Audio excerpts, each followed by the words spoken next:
Queridos irmãos e irmãs, hoje, dia 24 de dezembro, ouviremos a leitura de dois evangelhos. O primeiro é o evangelho proposto para amanhã, do dia 24, correspondente à quinta-feira da quarta semana do Advento.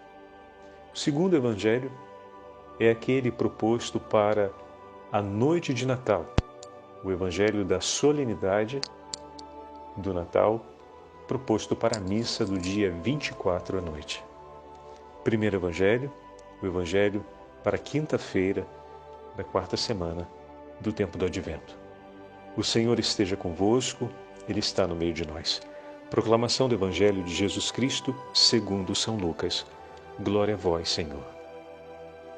Naquele tempo, Zacarias, o pai de João, repleto do Espírito Santo, profetizou dizendo: Bendito seja o Senhor Deus de Israel, porque visitou e redimiu o seu povo. Fez aparecer para nós uma força de salvação na casa de seu servo Davi, como tinha prometido desde outrora pela boca de seus santos profetas, para nos salvar dos nossos inimigos e da mão de todos os que nos odeiam. Ele usou de misericórdia para com nossos pais, recordando-se de sua santa aliança e do juramento que fez a nosso pai Abraão, para conceder-nos que, sem temor e libertos das mãos dos inimigos, nós o sirvamos com santidade e justiça em sua presença todos os nossos dias. E tu, menino, serás chamado profeta do Altíssimo, pois irás adiante do Senhor para preparar-lhe os caminhos, anunciando ao seu povo a salvação pelo perdão dos seus pecados. Graças à misericordiosa compaixão do nosso Deus, o sol que nasce do alto nos visitará para iluminar os que jazem nas trevas e nas sombras da morte e dirigir nossos passos no caminho da paz. Palavra da salvação, glória a vós, Senhor. Agora, meus queridos irmãos e irmãs, ouviremos a leitura do Evangelho proposto para a noite do dia 24, a noite de Natal, a solenidade do Natal do Senhor. O Senhor esteja convosco, Ele está no meio de nós. Proclamação do Evangelho de Jesus Cristo segundo São Lucas. Glória a vós, Senhor. Aconteceu que naqueles dias César Augusto publicou um decreto ordenando o recenseamento de toda a terra. Esse primeiro recenseamento foi feito quando Quirino era governador da Síria. Todos iam registrar-se, cada um na sua cidade natal. Por ser da família e descendência de Davi, José subiu da cidade de Nazaré, na Galileia, até a cidade de Davi, chamada Belém, na Judéia, para registrar-se com Maria, sua esposa, que estava grávida. Enquanto estavam em Belém, completaram-se os dias para o parto e Maria deu à luz o seu filho primogênito. Ela o enfaixou e o colocou na manjedoura, pois não havia lugar para eles na hospedaria. Naquela região havia pastores que passavam a noite nos campos, tomando conta do seu rebanho. Um anjo do Senhor apareceu aos pastores, a glória do Senhor os envolveu em sua luz e eles ficaram com muito medo. O anjo, porém, disse aos pastores: Não tenhas medo. Eu vos anuncio uma grande alegria, que o será para todo o povo. Hoje, na cidade de Davi, nasceu para vós um Salvador, que é o Cristo Senhor. Isso vos servirá de sinal. Encontrareis um recém-nascido, envolvido em faixas e deitado numa manjedoura. E de repente juntou-se ao anjo uma multidão da corte celeste. Cantavam louvores a Deus, dizendo: Glória a Deus no mais alto dos céus e paz na terra aos homens por Ele amados. Palavra da salvação. Glória a vós, Senhor. Quinta-feira da quarta semana do tempo do Advento e solenidade da noite de Natal. Em nome do Pai, do Filho e do Espírito Santo.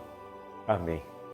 Queridos irmãos e irmãs, chegamos ao dia 24 de dezembro e hoje o Padre vai colocar juntas duas meditações. A primeira meditação é a continuação, é a meditação correspondente à liturgia dessa manhã, da manhã do dia 24, e é a continuação da nossa meditação de ontem, ou seja, nós estamos diante do Cântico de Benedictus. Após São João Batista nascer e seu pai Zacarias tomar outra vez a palavra, ficar curado da sua surdez, ou seja, recuperar a fé, após ele ter recuperado a fé. Ontem nós ouvimos, e faltou o Padre completar com vocês, essa percepção. O foco da narrativa do nascimento de João. Lembra que ontem o Padre fez uma consideração dizendo que os especialistas em Sagrada Escritura, muitos deles escolhem olhar sempre em paralelo os dois nascimentos. E tínhamos chamado a atenção para o nascimento de João, que acontece em casa, em um clima de alegria e de admiração. E hoje, como vamos ouvir na narrativa da noite, nós temos o nascimento de Jesus fora de sua casa, em uma gruta, em um curral, e é reconhecido apenas por seus pais e alguns pastores que vêm ao seu encontro.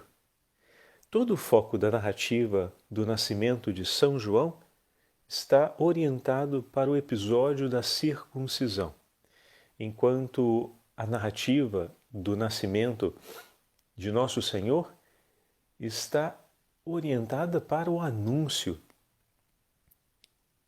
do nascimento do Filho de Deus, como ouvimos hoje. Os dois evangelhos são continuação, um do outro. Termina a narrativa do nascimento de João Batista com o cântico de Zacarias, o cântico de Benedictus, e então o evangelista Lucas conclui brevemente no versículo 80, é longo o capítulo, né? O menino crescia e se fortalecia em espírito e habitava nos desertos até o dia em que se manifestou Israel. E ali ele conclui a narrativa sobre a vida de São João Batista e dá início à narrativa do nascimento de Jesus. Como vimos, Lucas coloca um foco especial sobre a marcação histórica do nascimento de Jesus, com as informações que lhe era possível, mas com o dado do recenseamento, o Filho de Deus está escrito na fileira dos homens sobre a face da terra. Com muita delicadeza, esse dado histórico se torna também um dado de revelação no anúncio de Lucas. O Filho de Deus pertence. O recenseamento era proposto para saber quem eram aqueles nascidos, quantas pessoas estavam presentes no mundo, porque provavelmente tinha a finalidade de estabelecer a cobrança de impostos. Mas o recenseamento dava o dado daqueles que estão na existência, os homens que estão na existência. César Augusto, o imperador da época, se autoproclamava o salvador da humanidade. Veja só que ironia. E Quirino, um dos governadores do período que cuidava daquela região, estabelece o recenseamento, era o governador da região da Síria, para que se conheça o número de pessoas ali residentes. Então o recenseamento marca essa identificação. E o verdadeiro Rei dos Reis, Senhor dos Senhores, aquele que é o soberano imperador sobre céus e terra, está escrito no livro dos homens.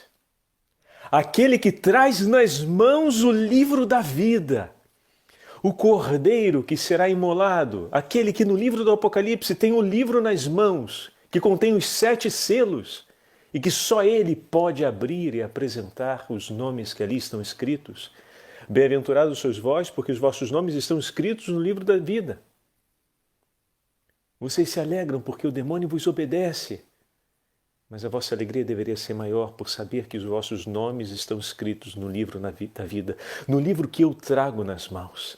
aquele que abrirá para nós o livro da vida, aquele que toma nas mãos o livro com os 7 selos e o abre, aquele que é o Cordeiro imolado, está escrito no livro dos homens.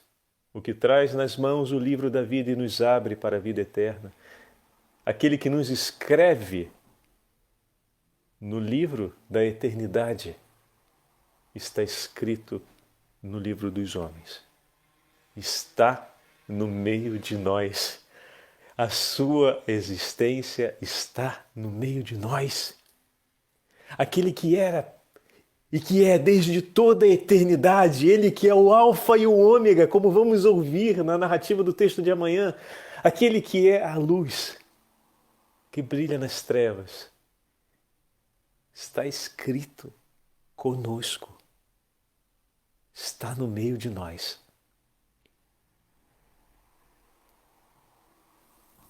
Talvez não tenhamos ainda lido essa informação do recenseamento com essa sensibilidade. E digo para vocês, estudando para preparar a meditação, alguns dos autores que fazem comentários à Sagrada Escritura, são chamados de exegetas, eles colocaram esse elemento que me tocou de maneira particular. Com que delicadeza Lucas observa aquilo que é uma datação histórica, mas uma datação histórica muito particular, e como Lucas não desperdiça palavras, e como Lucas não apresenta um símbolo ou aproxima um exemplo sem propor algo, esse entendimento realmente é belíssimo e enche o nosso coração de alegria.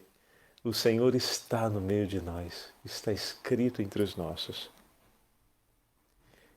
Bom, toda a parte focada de Lucas, se nós comparamos, a circuncisão de Jesus é uma narrativa de praticamente um único versículo. No 8º dia ele foi levado à circuncisão. O foco de Lucas, em relação ao nascimento de Jesus, é todo ele orientado para o acontecimento.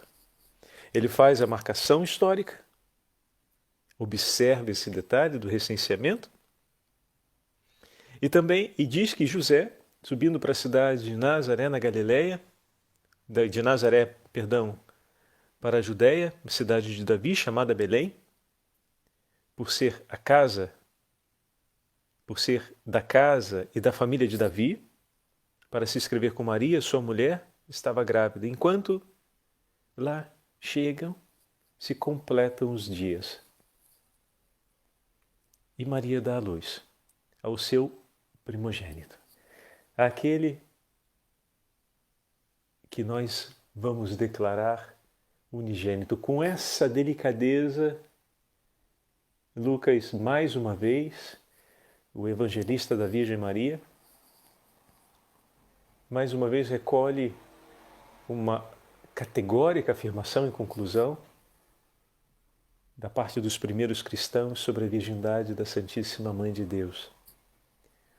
O seu ventre se abre com o nascimento de nosso Senhor. E um nascimento misterioso, um nascimento envolto por um cuidado, por um carinho de Deus muito particular. Lucas escreve com poucas palavras o nascimento de Jesus. Enquanto lá estavam, completou-se os dias para o parto e ela deu à luz a seu filho primogênito. Envolveu-o com faixas e reclinou-o numa manjedoura. E aqui entra o ponto que é particular, numa manjedoura. E imediatamente Lucas completa, porque não havia lugar para eles na sala. Não havia lugar para eles no interior da casa. Essa mesma palavra vai aparecer depois fazendo referência ao cenáculo no livro dos Atos dos Apóstolos, onde duas vezes vai aparecer fazendo referência ao cenáculo, onde Jesus come a ceia com os apóstolos. E posteriormente no livro dos Atos dos Apóstolos, onde acontece Pentecostes. Mas o dado particular é essa referência da casa. Bom,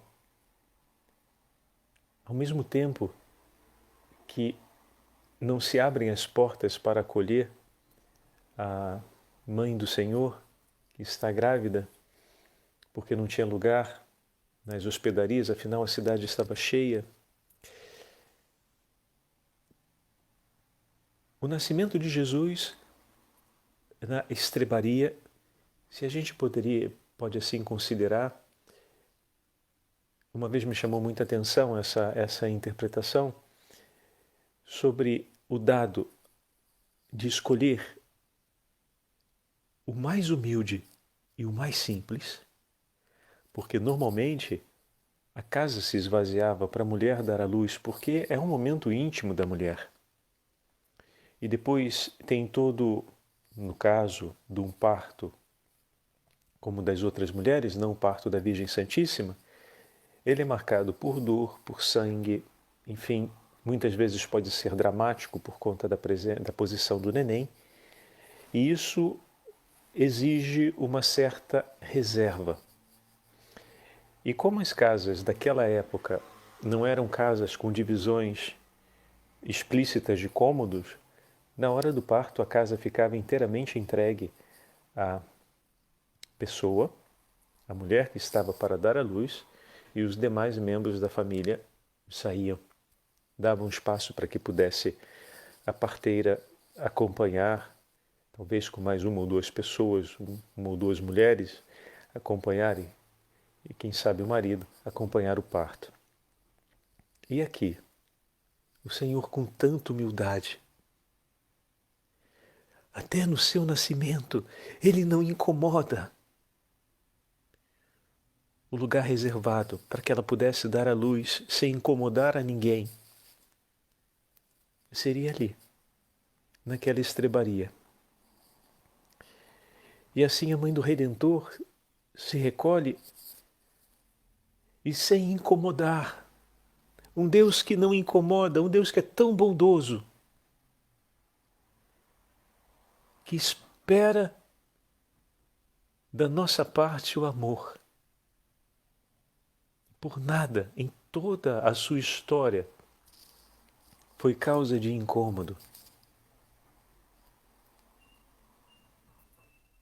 E se oferece e acolhe e aceita, como vai dizer São Bernardo, nascer em tão grande humildade,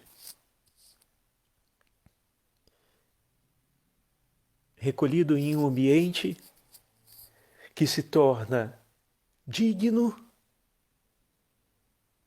pela presença do coração de sua mãe, que acolhe aquilo que o Senhor lhe apresenta e reveste com sua humildade e pobreza aquele ambiente para que se torne digno da presença do Filho de Deus. A estrebaria foi acolhida pela Virgem Maria para ser o lugar do nascimento de seu filho. Maria vai acrescentar também outros santos, outros grandes nomes da espiritualidade, vão acrescentar São Grignon, São Luís de Grignon, também, se não me engano, Santo Afonso considera esse mesmo aspecto, que a Virgem Santíssima adorna com suas virtudes, com sua presença, aquele lugar, tornando-o digno para o nascimento do Filho de Deus, tornando-o digno para a presença do seu Filho. A dignidade da estrebaria está na forma como a Virgem Santíssima acolhe e ama aquele lugar para oferecê-lo a seu Filho. E daqui vem a imagem tão grande. Entreguemos o nosso coração nas mãos da Virgem Maria. Peçamos que a Virgem Maria, a cada comunhão eucarística, venha sobre o nosso coração. Essa proposta é tão bonita quando São Luís Grignon de Montfort nos fala a respeito do preparar-nos para receber a Santa Eucaristia. Venha, ó Virgem Santíssima, com o seu imaculado coração ao encontro do meu. E prepara esse lugar, que muitas vezes é mais indigno do que uma estrebaria, mas se a Senhora aqui com o teu coração estiver e receber com carinho essa humilde oferta de minha alma penitente, poderás, com tua súplica e a tua presença, tornar esse lugar digno para receber seu Filho. Por isso recebe, ó Mãe Santíssima, eu te suplico humildemente, o meu coração e prepara-o para ser o lugar do seu Filho, para ser o lugar digno para seu Filho, que agora irei receber na Santa Eucaristia. Oh, meus irmãos, a gente precisa aprender a fazer essa súplica. Eis aqui um pedido que deve fazer parte da nossa experiência de amor e devoção à Virgem Santíssima. Porque um pedido com tamanha ternura, como a Santíssima Mãe dos Céus, não acolherá? Ela que viveu isso, nós estamos pedindo algo que é muito objetivo na experiência do amor. As mulheres que já deram à luz sabem como o dia do parto é marcante na vida delas. O dia do nascimento do filho é um dia que marca para sempre a história de uma mãe. Aquele dia se torna único. Não é só o dia do aniversário do seu pequeno, da sua pequena, mas é o dia da maior e da mais intensa história de amor que ela viveu sobre si mesma, na relação com seu filho. Talvez, depois, durante a vida, tantos outros dias tenham sido intensamente marcantes, mas aquele dali foi o primeiro e é único. E São Luís Grião de Montfort nos ensina a fazer a preparação para receber Jesus na Eucaristia, exatamente fazendo memória desse dia tão caro e tão estimado ao coração da Virgem Maria. Se o coração de mãe não se esquece desse dia e com carinho pensa e se emociona recordando esse dia, quanto mais, com quanto carinho e maior estima não recordará o coração da Virgem Santíssima esse dia. E se uma mãe se comove pensando, quanto mais a Mãe do Céu não se comoverá pensando por nós. Filhos pecadores, filhos que ainda estão tantas vezes perdidos no pecado,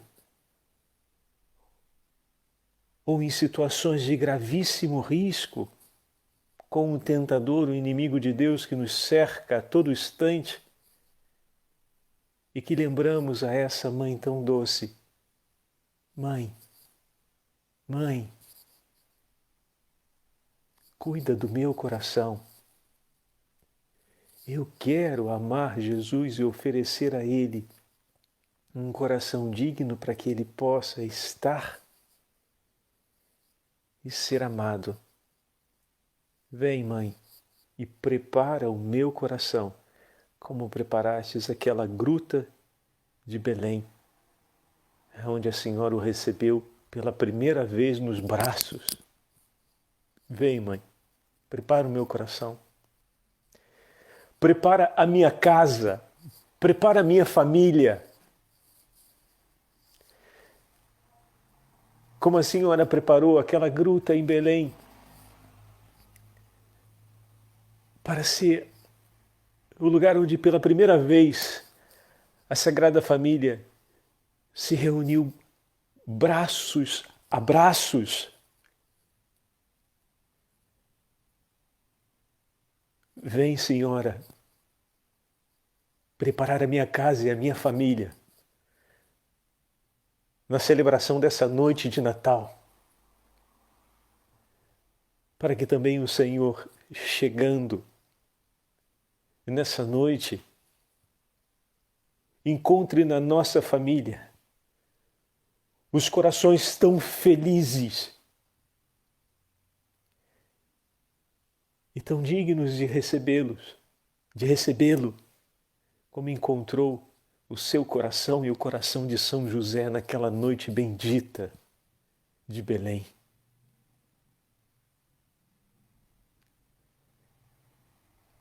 Eis aqui, querido pai, querida mãe, eis aqui, meu amigo sacerdote, queridas irmãs, a súplica a fazermos nessa noite de intercessão à Virgem Santíssima para prepararmos o nosso Natal.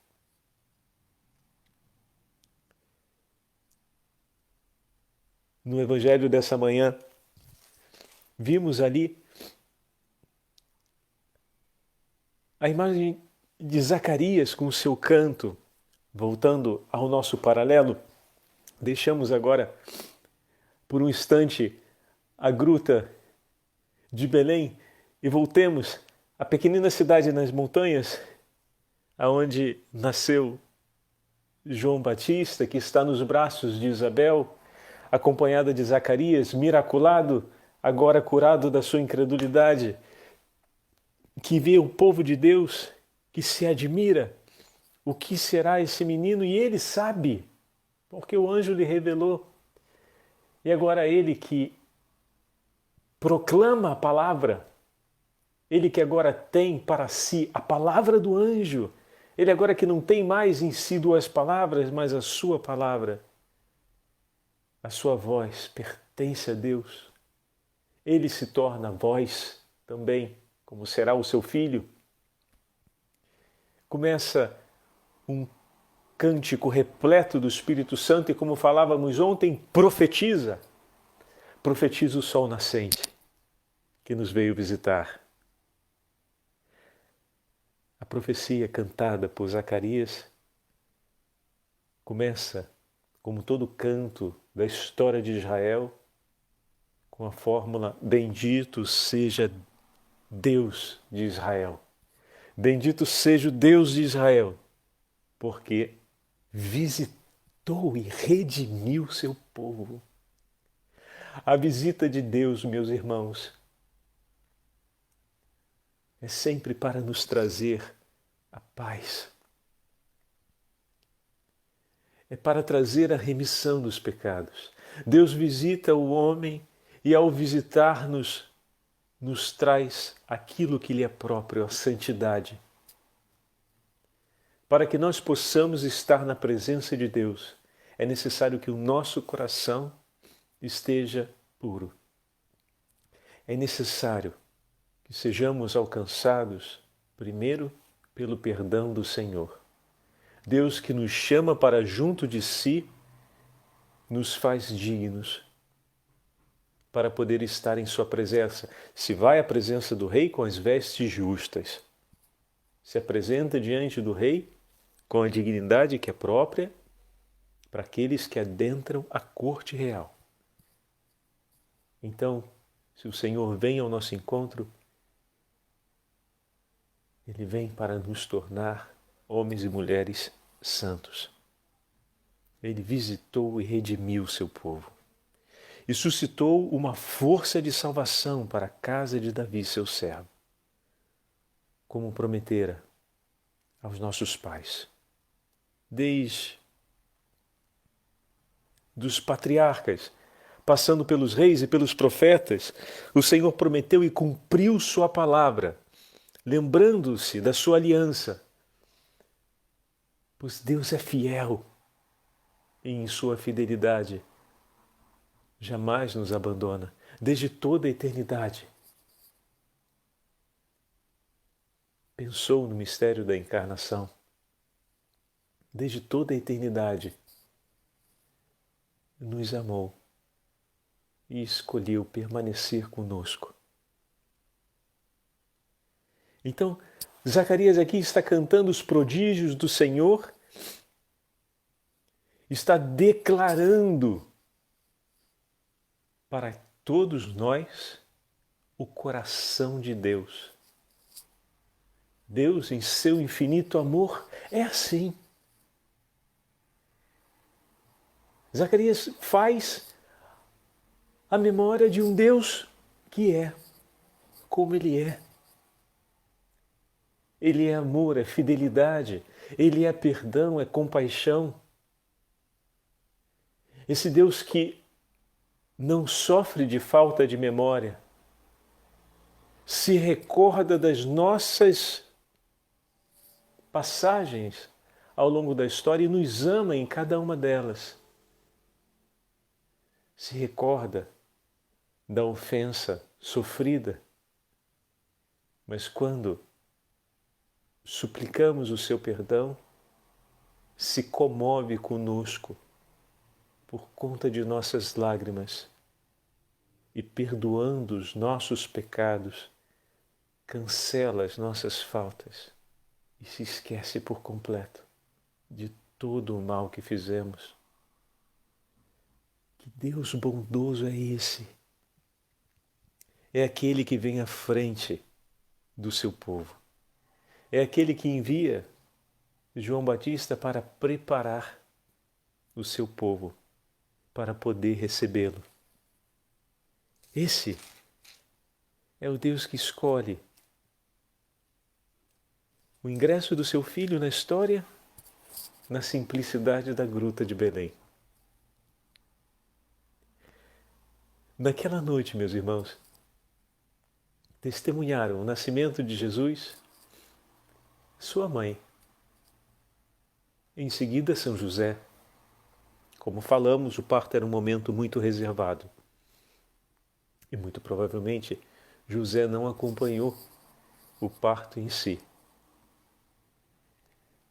Mas se a noite se enche de luz com a presença dos anjos que aparecem acompanhando os pastores, que aqui, meus irmãos, tenhamos isso presente, eram os mais pobres dos pobres, porque os pastores nem sempre eram proprietários do rebanho, mas cuidavam do rebanho com a própria vida, ao ponto de, nesse período do ano onde as pastagens são mais escassas, para não cansar o rebanho e para não ter fadigas maiores, porque deveriam andar longas distâncias para encontrar pastagem, dormiam com o rebanho no campo. Era uma forma de poder economizar recursos. Então veja, meus irmãos, estamos diante dos mais pobres, aqueles homens passando uma noite fria com aquele rebanho no meio do campo. Tive a oportunidade, alguns anos atrás, de conhecer aquela região e digo a vocês, muito me comovi vendo aquela realidade e imaginando e lembrando de tantas situações concretas que vemos no nosso país e no mundo,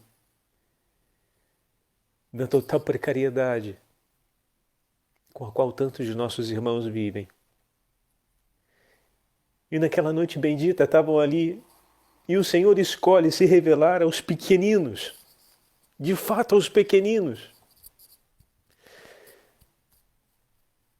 E o Senhor tem um amor particular pelos pastores, né? Que o diga Fátima, que o diga Nossa Senhora da Salete, a Virgem Santíssima. Meus irmãos e minhas irmãs, tem um carinho enorme pelos pastores.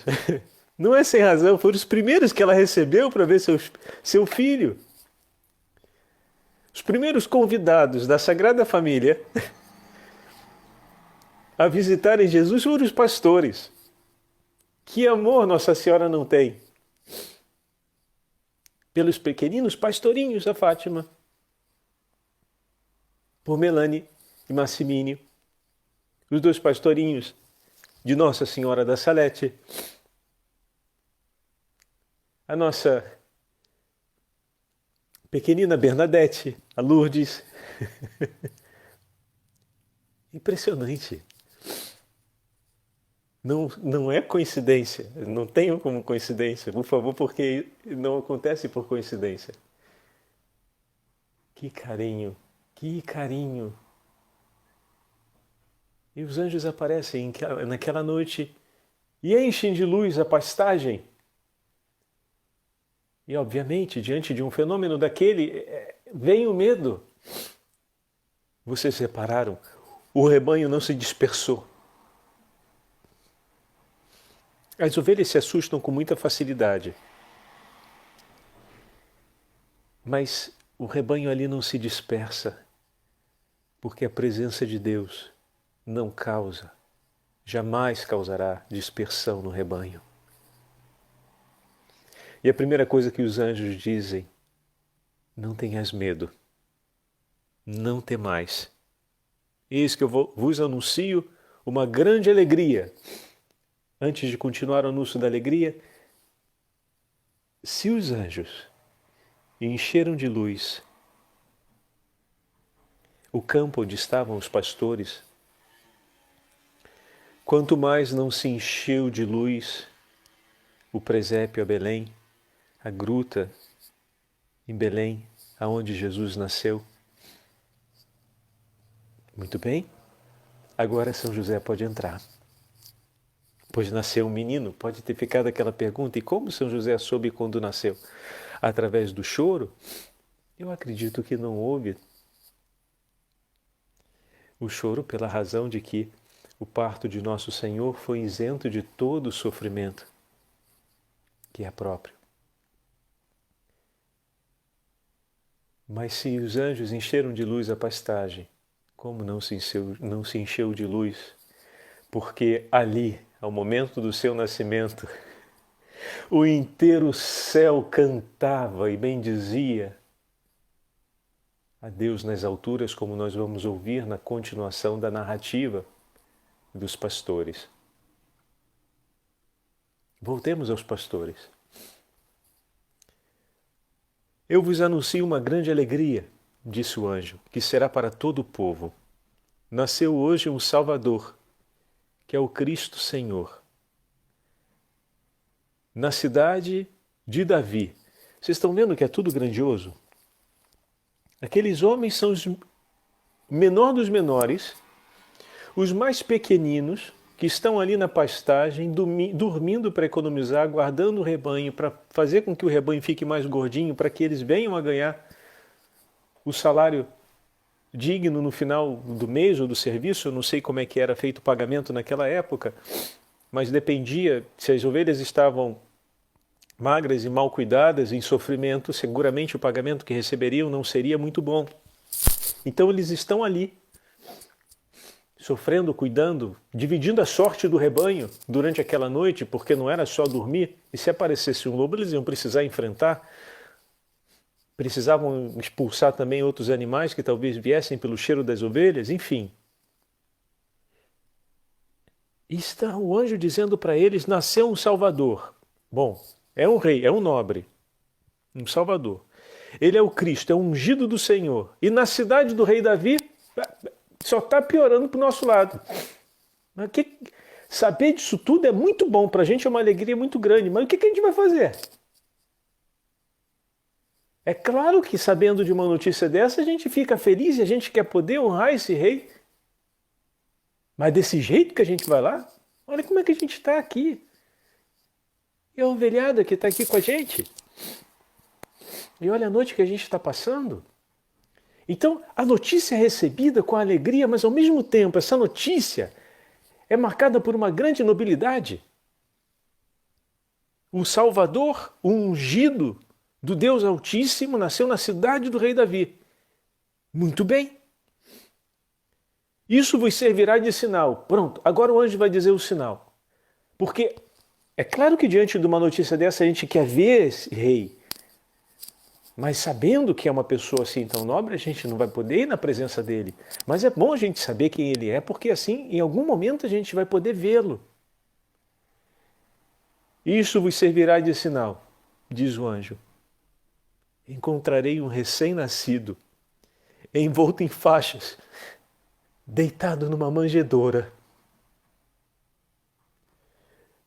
Poderemos dizer, mas que sinal estranho, que sinal em contradição, que sinal atípico, porque é um rei, é o Salvador, é o ungido de Deus, mas deitado numa manjedoura.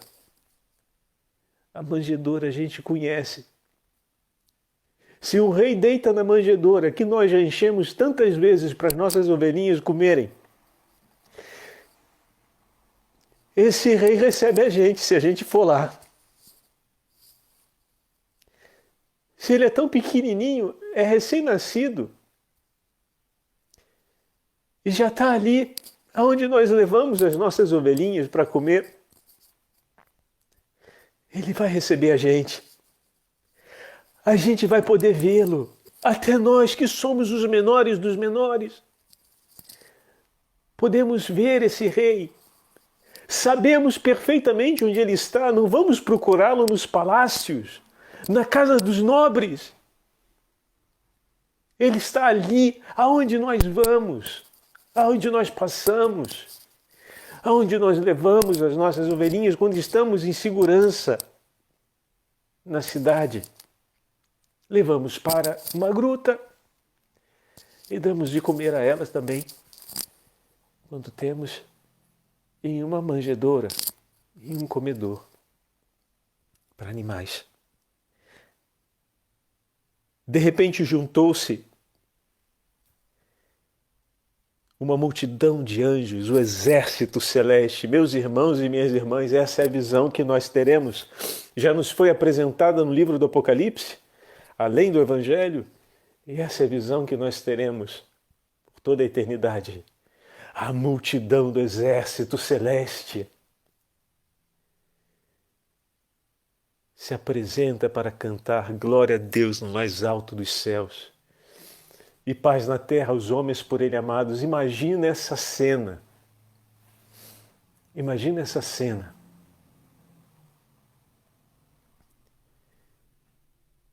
Desculpem a comparação completamente imprópria que faço, mas apenas para pegar na dimensão da pele, porque pego depois uma outra imagem muito mais forte. Mas se o couro arrepia, quando a gente vê numa Copa do Mundo, o estádio lotado, tampado, cantando o hino nacional e dizendo Brasil num jogo de final,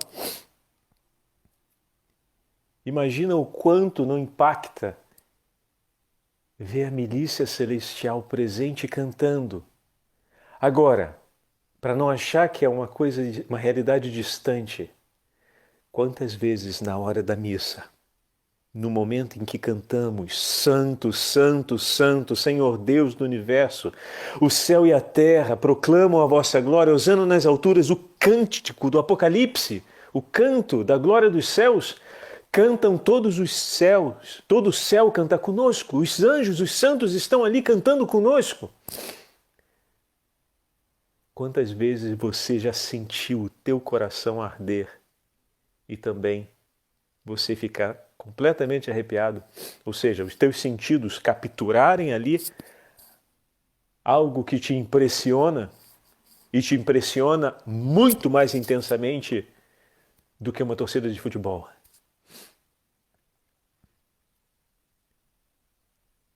Agora imaginemos o que foi aquela noite na vida desses pastores. Depois desse anúncio, depois de verem o céu cantando glórias a Deus pela paz que nos foi entregue. Não entra no Evangelho de hoje, mas a continuação do texto diz que quando os anjos os deixaram em direção ao céu, os pastores disseram entre si: vamos já a Belém e vejamos o que aconteceu, o que o Senhor nos deu a conhecer. Pois bem, meus irmãos, hoje o Senhor Deus Onipotente nos deu a conhecer o nosso Salvador. Que a Virgem Maria receba o nosso coração e a nossa família para preparar o nosso coração e a nossa família para ser o lugar digno da chegada do nosso Salvador. Que nós possamos unir as nossas vozes, as vozes dos anjos dos céus, mas o nosso coração em alegria e ânimo, em certeza e esperança, nós possamos unir a alegria do coração dos pastores, a emoção do coração dos pastores, para poder abraçarmos o Senhor como a Virgem Maria e São José o abraçaram. Mãe Santíssima, a senhora que recolheu a alegria e o entusiasmo do coração dos primeiros visitantes que chegaram para ver seu filho, conduzidos pelos anjos dos céus, os pastores. Recolhe também o nosso coração, Senhora, e prepara para que seja hoje digno de receber a presença de seu Filho. O Senhor esteja convosco. Ele está no meio de nós. Pela intercessão da Sagrada Família e da milícia celestial e de todos os santos e santas de Deus, abençoe-vos o Deus Todo-Poderoso, Pai, Filho e Espírito Santo. Amém. A todos, desde já, um feliz e santo, um feliz e abençoado Natal. Deus abençoe a todos.